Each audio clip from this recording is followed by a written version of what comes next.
Hello everyone. Today we talk about how to fix the app of Perplexity. We will go to settings,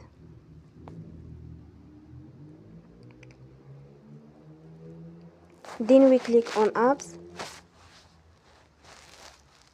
After that we will search the app Perplexity and we click. Then we will on for stop. After that we will go to storage. Then we click on clear cache. You will go to Play Store and you will update your app.